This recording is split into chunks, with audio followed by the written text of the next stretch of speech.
Mr. Secretary General, fellow delegates, sectarian conflict has reemerged, and the potential spread of weapons of mass destruction continues to cast a shadow over the pursuit of peace.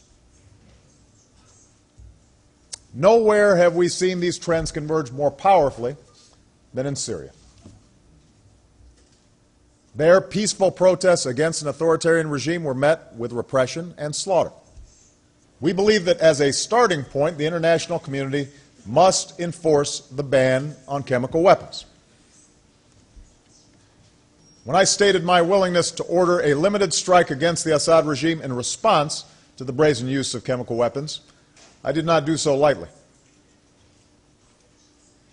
I did so because I believe it is in the national security interest of the United States and in the interest of the world to meaningfully enforce a prohibition whose origins are older than the United Nations itself. The evidence is overwhelming that the Assad regime used such weapons on August 21st. UN inspectors gave a clear accounting that advanced rockets fired large quantities of sarin gas at civilians. These rockets were fired from a regime-controlled neighborhood and landed in opposition neighborhoods. It's an insult to human reason and to the legitimacy of this institution to suggest that anyone other than the regime carried out this attack. Now there must be a strong Security Council resolution to verify that the Assad regime is keeping its commitments. And there must be consequences if they fail to do so.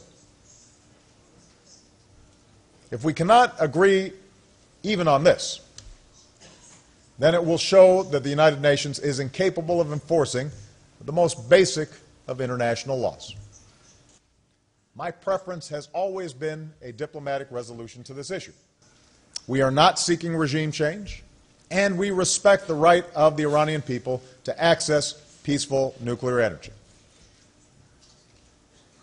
Instead, we insist that the Iranian government meet its responsibilities under the Nuclear Non-Proliferation Treaty and UN Security Council resolutions.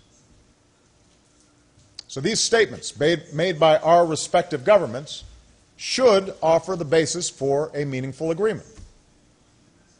We should be able to achieve a resolution that respects the rights of the Iranian people while giving the world confidence that the Iranian program is peaceful.